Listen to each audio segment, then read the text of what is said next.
बिस्मिल्लाहिर्रहमानिर्रहीम। नाज़रीन मोहतरम, हिस्ट्री गाइड की तीसरी एपिसोड के साथ मोहम्मद ज़ियाउल हक चौहान आपके सामने हाजिर है। बैतुल मक़दिस और मस्जिद अक़सा के हवाले से गुफ्तगू का सिलसिला जारी है। आज हमने हज़रत सैयदना उमर फ़ारूक आज़म रज़ी अल्लाह ताला अन्हो के हाथों बैतुल मक़दिस की फ़तह के हवाले से गुफ्तगू का आगाज़ करना है। हज़रत अबू उबैदा बिन जर्राह रज़ी अल्लाह ताला अन्हु अमीनुल उम्मत, आपने यरमूक की फ़तह के बाद हज़रत सैयदना फ़ारूक आज़म रज़ी अल्लाह ताला अन्हु की खिदमत में ये सवाल भेजा कि आप मशवरा दें और हुक्म जारी करें कि मैं अब यहाँ से बैतुल मक़दिस की फ़तह के लिए मुहिम शुरू करूँ या क़ीसारिया की फ़तह के लिए अपना रख्ते सफ़र बांधूँ। तो हज़रत फ़ारूक आज़म रज़ी अल्लाह ताला अन्हु ने अपने असहाब से मशवरा लिया। मुख्तलिफ़ सहाबा किराम ने अपनी अपनी राय दी। इस मौका पर हज़रत सैयदना मौला अलीउल मुर्तज़ा रज़ी अल्लाह ताला अन्हु ने इरशाद फरमाया कि मेरी राय ये है कि पहले बैतुल मक़दिस जाना चाहिए, इसलिए कि मुझे आका करीम सल्लल्लाहु ताला अलैहि वसल्लम ने पहले बैतुल मक़दिस की फ़तह की खुशखबरी सुनाई और फिर क़ीसारिया की फ़तह की खुशखबरी सुनाई थी। तो हज़रत फ़ारूक आज़म रज़ी अल्लाह ताला अन्हु ने आपसे ये बात सुनने के बाद हज़रत अबू उबैदा बिन जर्राह को इत्तला भेजी कि आप पहले अपना सफ़र बैतुल मक़दिस की तरफ शुरू करें और बैतुल मक़दिस की फ़तह के बाद फिर क़ीसारिया की तरफ रुख करें। तो नाज़रीन मोहतरम, हम हिस्ट्री गाइड में इस्लामी तारीख़ को समझने की भी कोशिश कर रहे हैं और इस इस्लामी तारीख़ को समझते हुए जहाँ कहीं पे हमें अपने दीन और अपने बुनियादी अकायद को समझने की गुंजाइश मिलेगी तो हम उस चीज़ को भी सामने रखेंगे।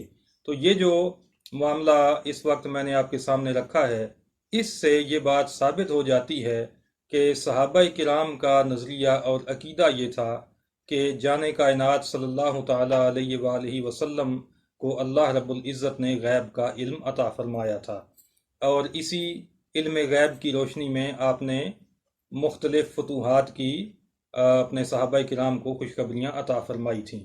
और ये जो हज़रत मौला अली रज़ी अल्लाह अन्हु ने बताया कि मुझे पहले बैतुल मक़दिस की फ़तह की खुशखबरी सुनाई गई थी और बाद में क़ीसारिया की, तो इससे ये सहाबा किराम ने ये समझा कि आका सल्लल्लाहु अलैहि वसल्लम ने अपने इल्म गैब के ज़रिए जब ये बात फरमा दी है तो अब इसका मतलब ये है कि पहले बैतुल मक़दिस फ़तह होगा फिर क़ीसारिया फ़तह होगा। तो यहाँ से जब ये पैगाम हज़रत अबू उबैदा रज़ी अल्लाह ताला अन्हु के पास पहुँचा तो उन्होंने 5-5 हज़ार मुजाहिदीन पर मुश्तमिल 8 दस्ते बैतुल मक़दिस रवाना किए और उन्होंने जाकर बैतुल मक़दिस के किला का मुहासरा कर लिया। ये मुहासरा 4 माह तक जारी रहा और इस दौरान फ़रीक़ैन के दरमियान झड़पें जारी रहीं और आपस में हर रोज़ कुछ न कुछ नुकसान होता रहा दोनों जानिब से, लेकिन कोई नतीजा बरामद न हो सका।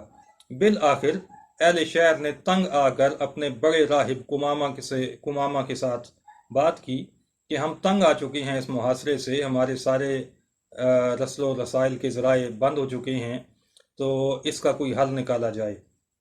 कुमामा ने हज़रत अबू उबैदा रज़ी अल्लाह अन्हु के पास आकर उन्हें कहा कि यहाँ से वापस चले जाओ, आप वो फातेह नहीं हैं जिनके हाथों ये शहर फ़तह होगा।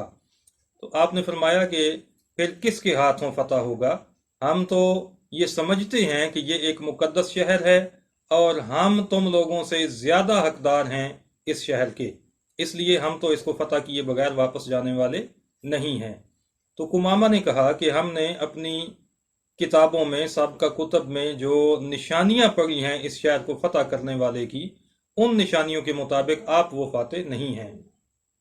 आपने फरमाया अच्छा मुझे बताओ वो निशानियां क्या हैं? तो कुमामा ने कहा कि निशानियां तो हम हरगिज़ नहीं बताएंगे, हाँ अलबत्ता उस फातेह का नाम आपको बताने के लिए तैयार हैं, हमारी किताबों में नाम भी मौजूद है।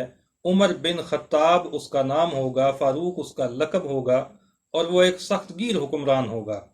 تو حضرت ابو عبیدہ بن جراح رضی اللہ تعالیٰ عنہ نے جب یہ بات سنی تو آپ کی خوشی کی انتہا نہ رہی، اور آپ نے بڑے جوش و جذبے کے ساتھ ارشاد فرمایا، فتحنا البلد ورب الکعبہ، رب کعبہ کی قسم ہم نے یہ شہر فتح کر لیا۔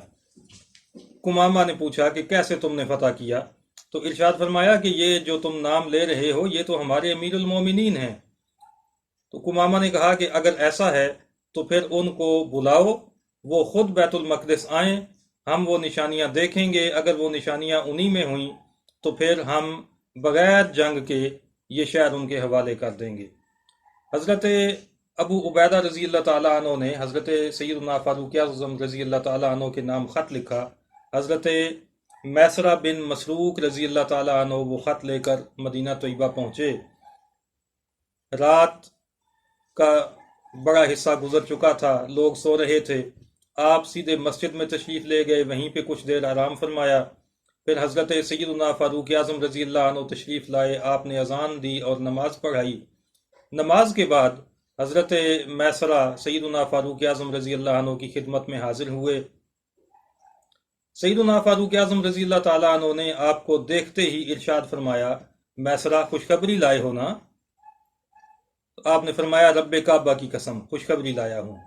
تو ناظرین، یہاں سے بھی ایک عقیدہ ہمارے سامنے آتا ہے کہ ایک طرف وہ لوگ ہیں جو نبی کے علم غیب پہ اعتراض کرنے کے لیے انہوں نے اپنی توپوں کے رخ ہر وقت کھلے رکھے ہوئے ہیں، اور دوسری طرف جو صحابہ کرام کے معاملات ہیں وہ دیکھیں تو معاملہ کچھ اور نظر آتا ہے۔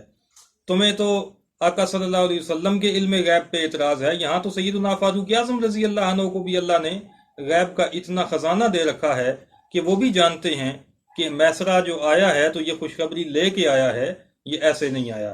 تو بہرحال حضرت میسرہ نے سارا معاملہ آپ کے سامنے رکھا، آپ نے پھر اپنے اصحاب سے رائے لی کہ بتاؤ کیا کرنا چاہیے۔